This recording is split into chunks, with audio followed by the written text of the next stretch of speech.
जय हो सतगुरुदेव भगवान की जय। बोलो कबीर साहेब सतगुरु परमेश्वर साहब की जय। बोलो द्वारका नाथ की जय। सतगुरुदेव भगवान की जय। आप सभी भक्तजनों प्रेमियों को मेरा कोटि कोटि प्रणाम। साधु संतों को मेरा कोटि कोटि प्रणाम। छोटे बड़े सभी जीवों को मेरा कोटि कोटि प्रणाम।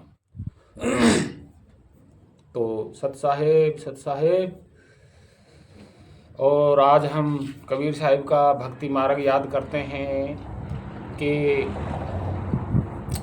सभी को एक समान समझना, जीव शब्द स्वरूप सभी एक ही हैं, सभी से प्रेम करना, सभी से मेल मिला के रखना और प्रकृति के साथ खासकर मेल मिला के चलना और सेवा करना, भला करना, प्रेम करना, ये भक्ति मार्ग है। किसी से भेदभाव नहीं रखना, द्वेष नहीं रखना, छोटा बड़ा नहीं समझना, ये भक्ति मार्ग नहीं है। कबीर साहिब का आदि नाम सार शब्द नि अक्षर नि तत्व पूर्ण पुरुष परमात्मा सत्य नाम, ये कबीर साहिब का इशारा है परमात्मा की ओर। ये एक ही है, अलग अलग नहीं है। तो शुरू करते हैं भक्त प्रेमी जनों। आज हम एक ऐसी बात पे विचार कर रहे हैं कि आपको भी विचारना होगा और सत्य को जानना होगा।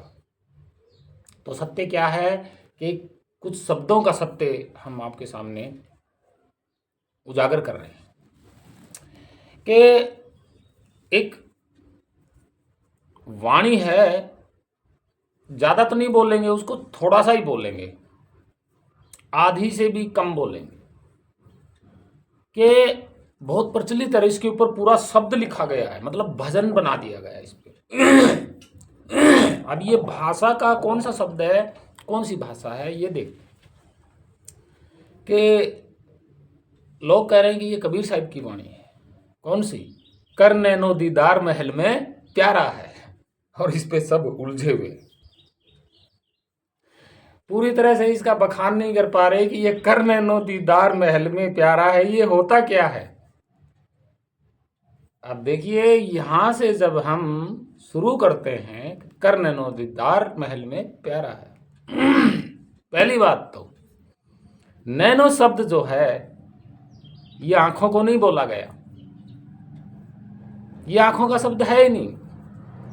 ये शब्द लैटिन शब्द है, फारसी शब्द है, ग्रीक शब्द है और ये बहुत प्राचीन शब्द है, बहुत प्राचीन। नैनो का मतलब है, ये वैसे तो नैनो लगा दिया गया, नैनो का अर्थ जो है लगा दिया गया, नैना था वो। कर नैना दीदार महल में प्यारा है, नैना का अर्थ ढूंढते हैं। अब देखिए, नैना का जो अर्थ है वो एक जगह छोटी चीज को भी बोलते हैं, छोटी चीज को भी नैना बोलते हैं। अब देखिए, नैना उस को कहते हैं जो इतना सूक्ष्म कि जिसको आंखों से देखा ना जा सके, सूक्ष्म। यूं कहो कि नी तत्व, तत्व भी नहीं, उसको नैना बोला गया है। अब ये तो हो गया लैटिन और फारसी जैसे ग्रीक शब्द हो गया नैना। यहां आंखें नहीं बोला गया, नैना मतलब सूक्ष्म से सूक्ष्म को नैना बोला गया, सबसे छोटा। अब दीदार का अर्थ ढूंढते हैं। जो ये दीदार है ये उर्दू शब्द है, दीदार उर्दू शब्द है, उर्दू। दीदार का मतलब साक्षात्कार करना, दर्शन करना, साक्षात्कार करना, साक्षात्कार करना, जानना पूरी तरह, इसको दीदार बोलते हैं। अब देखिए आगे बच गया महल। ये भी उर्दू का शब्द है महल। महल उर्दू का शब्द है। महल उस विराट अनंत जगह को महल बोला गया है। तो कर नैना दीदार महल में प्यारा, उस विराट स्थान में, अपार स्थान में, अपार शोभा में, अपार छवि में कौन है? नैना। वो नैना जो हर जगह, उस महल के आप किसी भी कोने में जाइएगा, किसी भी जगह पे जाइएगा, वो मौजूद है। नैना वो सूक्ष्म, वो झीणी, वो शब्द स्वरूप हर जगह विद्यमान है। वो प्यारा इस पूरे अनंत स्थान में है। या क्या लिखा है? कर नैना दीदार, कर उस नैना का, उस सूक्ष्म का दीदार कर, साक्षात्कार कर, जो पूरे विराट महल में विराजमान है। अब उसका दीदार कौन करेगा? उस नैना का दीदार कौन करेगा? सुरती, आपका ध्यान। और ये महल बाहर है। और ये बता तो दिया मैंने, लेकिन ये वाणी कबीर साहिब की नहीं है। आपको पता है कि कबीर साहिब ने भोजपुरी में खड़ा शब्द बोला है, खड़ी बोली बोली है। तो आप समझ गए होंगे कि नैना का मतलब क्या होता है। आंखों का मतलब नहीं होता। अब आंखें का जो प्राचीन शब्द है वो दीदा बोलते हैं उसको। हमारे यहाँ बुजुर्ग अभी भी बोलते हैं कि तुम्हारे दीदे फूट गए। दीदे का मतलब आंखें होता है, दीदार मतलब दर्शनिक साक्षात्कार। कई जगह हीर भी बोलते हैं इनको, हीरे। इनको हीरे भी बोलते हैं एक भाषा में। तुम्हारे हीरे के माथे फूट गए, मतलब तुम्हारे जो माथे के हीरे हैं वो फूट गए।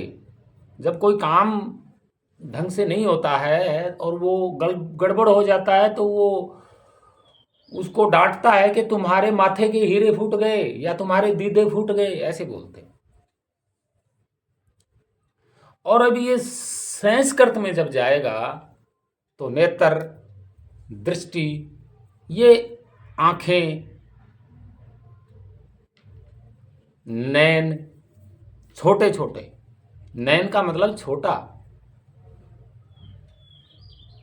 ये बनता है। तो भक्तजनों प्रेमी उलझने की बात नहीं है।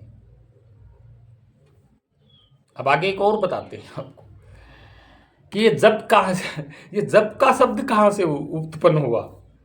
ये जप ने भी बहुत गंभीर रहस्य बना के रखा हुआ है कि जप होता क्या है। तो हम आपको बताते हैं कि जप कितना प्राचीन शब्द है और कब से शुरू हुआ है, और इसके 4-5 शब्द और भी हैं इस जप के।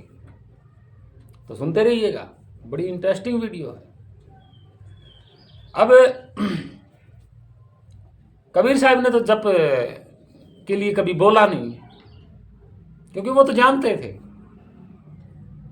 अब इसका रहस्य ढूंढते हैं आप, क्योंकि मेरा मकसद ही यही है कि वीडियो के माध्यम से जो बीजक में ओरिजिनल जो वाणियाँ हैं वो कुछ और हैं, भाषा में हैं, खड़ी बोली या भोजपुरी बेल्ट की भाषाएं, प्राचीन भाषा, लेकिन टीकाकरणों ने अलग अलग तरीके से कर दिया।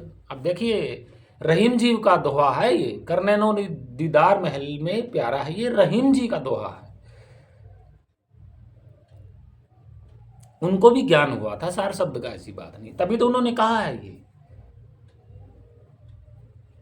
और रहीम जी उर्दू पढ़ते थे। ये रहीम जी का दोहा है, कबीर जी का दोहा नहीं है ये। संत कबीर साहिब ने तो ये बोला ही नहीं ना। ये तो अलग अलग भाषाओं के शब्द हैं। लैटिन भाषा का है नैना, ये ग्रीक में भी, फारसी में भी बोला जाता है, और इधर ईरानी इलाकों में भी बोला जाता है नैना। नैन का मतलब छोटा, सूक्ष्म।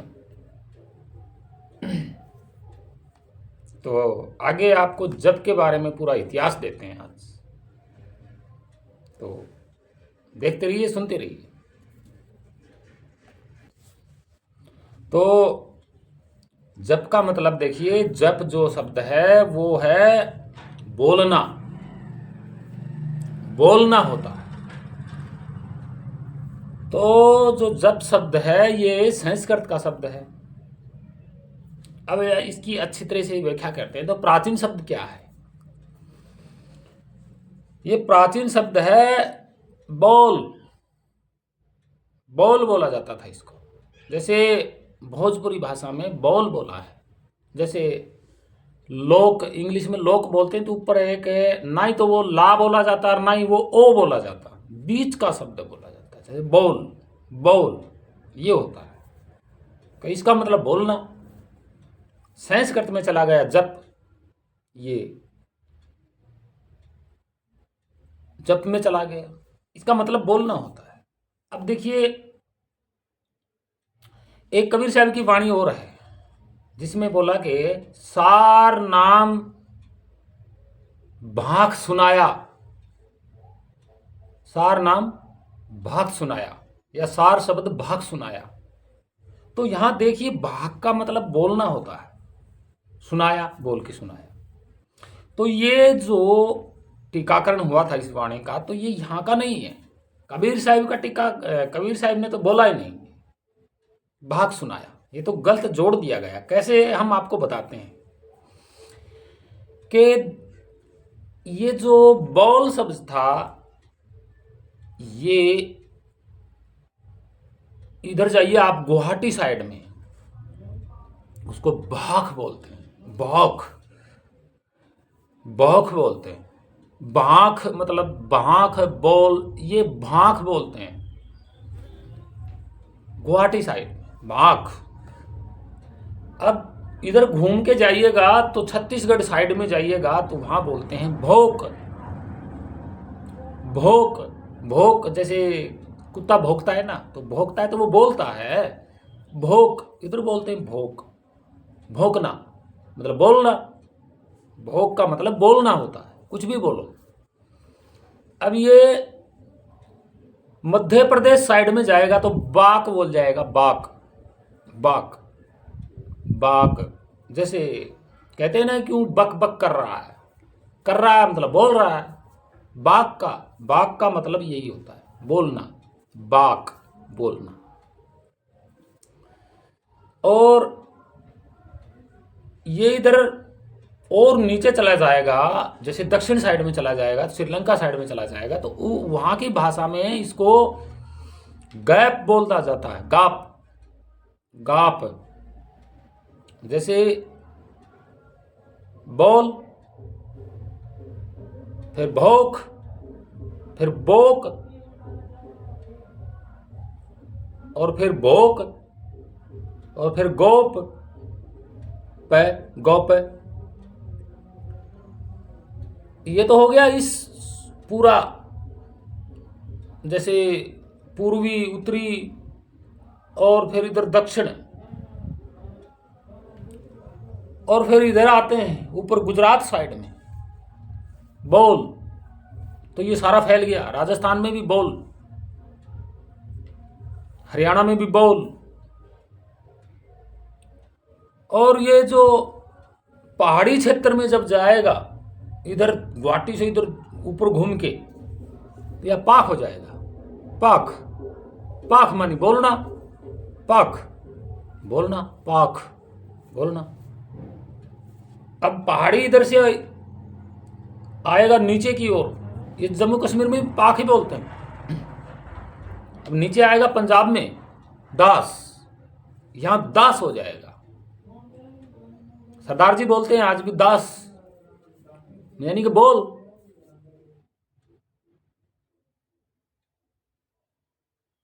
और ये इधर घूम के वापसी, जैसे पंजाब, हरियाणा और फिर राजस्थान आ जाता है, यहां बोल हो जाता है, बोल। अब देखिए, पाख, पाख का मतलब बोलना। और जो ज्यादा बोलता है उसको पाखंड बोलते हैं। पाखंड, जो ज्यादा बोलता है उसको पाखंड बोलते हैं, मतलब लगातार बोलता है उसको पाखंड बोलते हैं। और इधर ये मैंने बताया ना बोक, कोई ज्यादा बोलता है तो उसको बक बक बोलते हैं, क्यों बक बक कर रहा है। और इधर जो गाप बोलते हैं, गाप, गाप का भी मतलब बोलना होता है। और जो ज्यादा बोलता है उसको गपोड़ी बोलते हैं, क्यों गप गप कर रहा है। ये है। और जब संस्कृत में कोई मुंह से बोलता है बार बार, उसको जपोड़ी बोलते हैं। जपोड़ी, ये जपोड़ी है।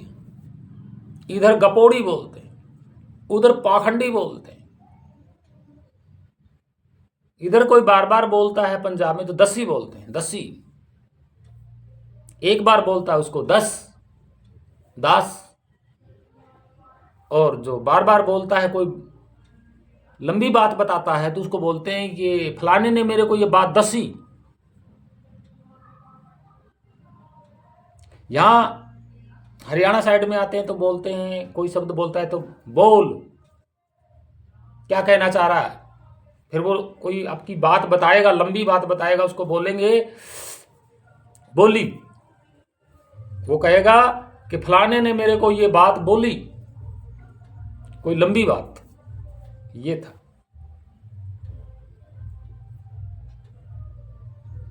यह है रहस्य जप का, बोलना होता है। और ये कई भाषाओं में अलग अलग नाम से प्रसिद्ध हो गया।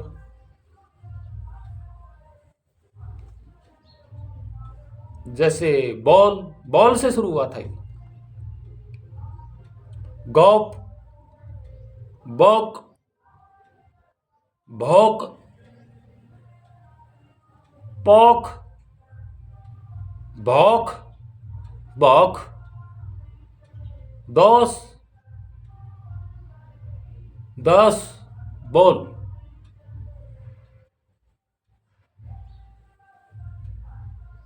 ये था।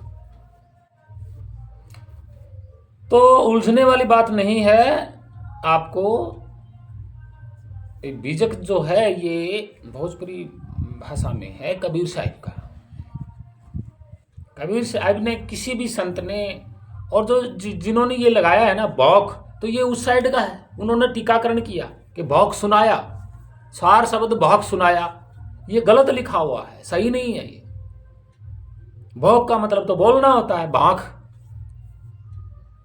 तो बोल के, तो ये कबीर साहब की वाणी में तो लिखा है कि कहनन सुनन से परे, यानी कि कहने सुनने में तो आता ही नहीं है, देखने में भी नहीं आता, परे है वो तो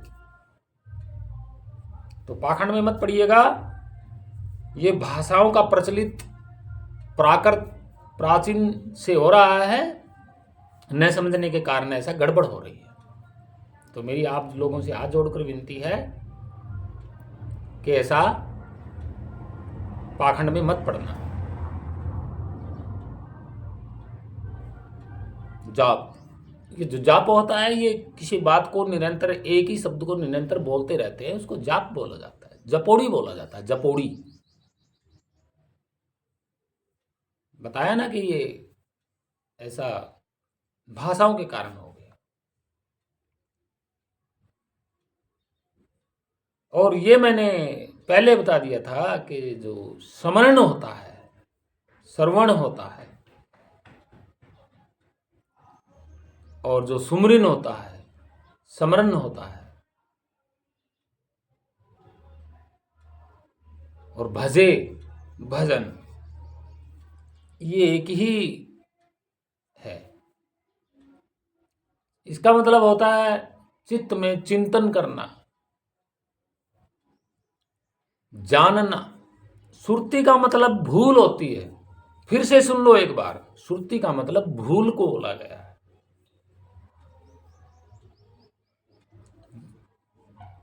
और भूल जो है वो ध्यान के साथ रहती है। भूल, जैसे भाई आप किसी चीज को भूले हुए हो और जब ध्यान उधर चला जाता है तो वह भूल खत्म हो जाती है। खत्म मतलब समा जाना। वो जो भूल शब्द है, जो सुरती शब्द है, ये मिट जाता है, वहां रहता नहीं है। जब आप भूली हुई बात को याद कर लेते हो तो वहां भूल का क्या नामो निशान रहेगा। याद, वहां याद जुड़ जाएगा, फिर भूल की जगह याद हो जाएगा। तो ये सुरती है, ये इसका नाम भूल है। और भूल की वजह से आपका ध्यान भटक रहा है संसार में। इसको भूल को ही सुरती कहा गया है। सुरती मतलब भूल कितनी कि रति भर का भी फर्क नहीं है, इतनी सी भूल है बस। ये भूल मिटी, याद आ गई। किसकी? अपने स्वरूप की, पहले से जो आदि अनादि काल से है, जो शुरुआत से है, उसको बोला गया। तो आशा करता हूं ये मेरी बात आपकी समझ में जरूर आएगी। ये इतिहास है, ये झूठ नहीं है। मैंने आपको इतिहास बताया, झूठ का तो यहाँ कोई मतलब ही नहीं है। और ना ही हम किसी को उलझा रहे झूठ बोल के। समय से सोचिए, समय से विचारिए, समय से जानिए कि ये क्या झूठ हो सकती है। झूठ नहीं है, सत्य है, इतिहास है ये। और कबीर साहब ने जो बात बोली है वो एक ही बात हृदय में रख लो। क्या? अपने स्वरूप की पहचान बाहर से होगी। होगी का मतलब होगी, सत्य है ये, अंदर से कभी नहीं होगी।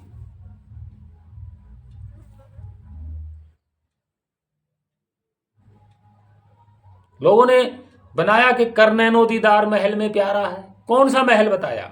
सिर को महल बताया है क्या? नैना आंखें, दीदार का मतलब साक्षात्कार। अरे भाई, ये आंखें अंदर जाके कैसे किसका दीदार करेंगी?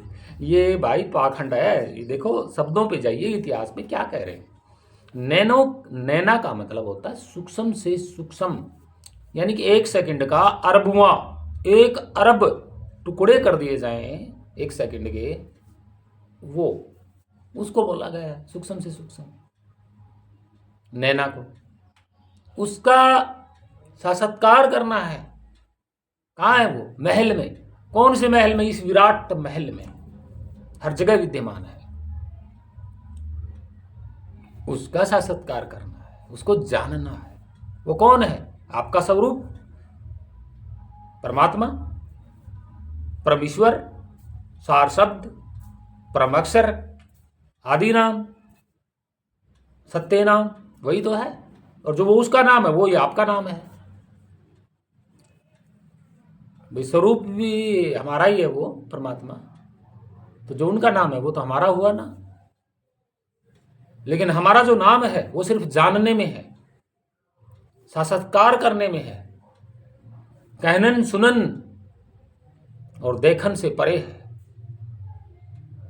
तो कबीर साहब के अगर आप सच्चे प्रेमी हो, सच्चे भक्त हो, और कबीर साहब का ज्ञान अर्जित करना चाहता हो, तो जंतर मानी जतन, जंतर के बारे में भी बताएंगे आपको। जंतर मानी जतन, मंत्र मानी मन से युक्ति करना, बोलना। और जंतर मंत्र और तंत्र, यहां देखिए एक बात और खड़ी हो रही है। जंतर मंत्र और तंत्र, ये तीनों शब्द थे किसी टाइम में इस वाणी में। ये तीनों शब्द थे, जंतर मंत्र तंत्र। सब झूठ है। मति भ्रमों को सार शब्द जाने बिना कागा हंस ना होए। तो ये तीनों थे यहां पे, जंतर मंत्र तंत्र। क्योंकि कबीर साहिब ने 2 का कभी प्रयोग किया ही नहीं, 3 का प्रयोग किया है। सुनते रहिए कौन सा? तंथिर, तंत्र हो गया ना, तंथिर जंतर, यानी कि यहां तन थीर हो गया तो तन का कोई काम नहीं है। जंतर मतलब जंतर, जतन, झूठ, यानी कि क्रिया, तंत्र, तन की क्रिया खत्म। मंत्र, मंथिर, मंत्र, तो यहां मंत्र भी झूठा हो गया क्योंकि मन स्थिर है।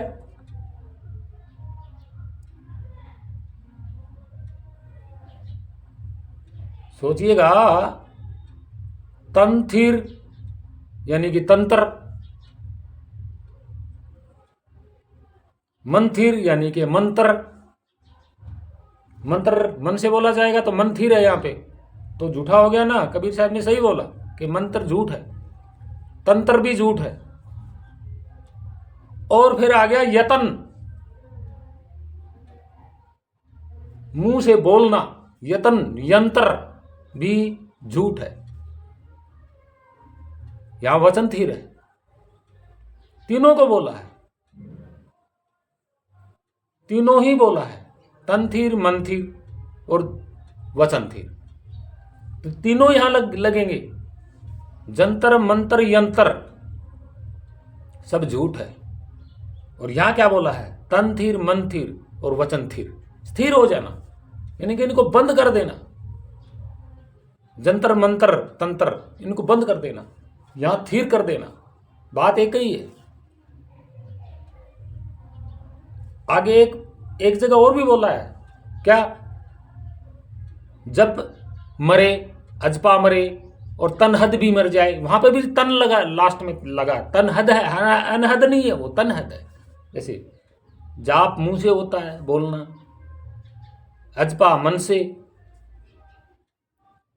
और तन, तनहद तन से। यहां पे भी जंतर मंत्र यंत्र सब झूठ है। यहां पे भी तन थीर, मन थीर, वचन थीर, तीनों एक ही है, तीनों चलते हैं। कबीर साहब की वाणी में तीनों चलते हैं, दो नहीं होते, तीन होते। तो ये थोड़ा आप खुद विचारिएगा कि तीनों शब्द कबीर साहब की वाणी में चलते हैं, तो ये दो किसने रख दिया यहां पे कि जंतर मंत्र सब झूठ है, जंतर मंत्र यंत्र सब झूठ है। ये है कबीर साहब की पूरी वाणी, दो नहीं लिया गया कहीं पे भी। कबीर साहब ने दो का तो किया ही नहीं।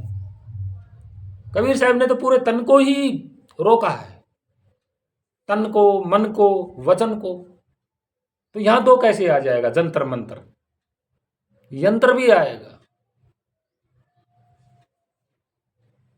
तो ये इतिहास है बीजक का, तो आप भ्रम में मत पड़िए, सच्चे इतिहास को जानिए। और जहां तक मैं कहता हूं कि कबीर साहिब, सतगुरु कबीर साहिब हैं, रैदास जी हैं, नानक साहिब हैं, और बहुत हुए। ये राजस्थान में संत रामदेव मेघवाल, 24 प्रमाण है उनका। तो उन्होंने क्या कहा है? अपनी अपनी भाषाओं में कहा है। मारवाड़ी भाषा है, हंसो परखो निरखो, ये मारवाड़ी भाषा है। ये संत रविदास, उसकी रामदेव मेघवाल जी की भाषा है। संतो हंसो परखो निरखो, ये उनकी भाषा है, मारवाड़ी भाषा है। क्योंकि ये हमारे नज़दीक ही लगता है, मारवाड़ ज़्यादा दूर नहीं है, तो उनकी भाषा हम समझते हैं। तो मेरी वीडियो आपको अच्छी लगी होगी। आप इतिहास को गौर से देखिएगा, जानिएगा। हमने जहाँ जहाँ उलझने वाली वाणियाँ हैं उनका हम खंड वो कर रहे हैं दोबारा से, आप उनको समझते जाइएगा। सभी भक्तजनों, साधुजनों को मेरा कोटि कोटि प्रणाम। और सच्चा गुरु जरूर अपनाएं, झूठे गुरु की शरण में मत जाइए, बहुत गड़बड़ हो जाएगी। सच्चे गुरु आपको अपना ही स्वरूप बाहर ही दीदार करवाएगा, यानी कि साक्षात्कार करवाए। और सुरती और ध्यान, सुरती भूल होती है और ध्यान जो है वो भटकता रहता है, भूल के कारण भटकता रहता है। ठीक है, उसमें आप कह सकते हैं कि सुरती भटकती रहती है, यानी भूल ही तो है, भूल ही भटक रहा है, और क्या। और वो किसकी है? आपकी, समय की। तो अंदर ना सुर्ती लगती है ना कभी ध्यान लगता है। ये ध्यान में रखिए बात। ध्यान हमेशा ही, आज तक भी का रिकॉर्ड है कि ध्यान हमेशा बाहर रहता है, सुर्ती भी बाहर रहती है, भूल भूल भारी भटकते रहते हैं। अंदर ऐसा खास नहीं है, और स्वरूप भी बाहर ही है। परमपिता परमेश्वर, वो नैना, जिसको नैना बोला गया, वो सर्वव्यापी है, इस महल में है, अनंत महल में हर जगह है उसका दीदार। तो सच्चे सतगुरु की शरण में जाइए और उनका सत्य मार्ग अपनाइए, हमारा तो यही कहना है। तो आगे और भी बताएंगे हम आने वाली वीडियो में। तो हम आपको कोटि कोटि प्रणाम करते हैं, सभी साधु संत जनों, भक्त जनों, प्रेमियों को, छोटे बड़े, और इस पृथ्वी के सभी जीवों को कोटि कोटि प्रणाम करता है। और उलझने की बात नहीं है।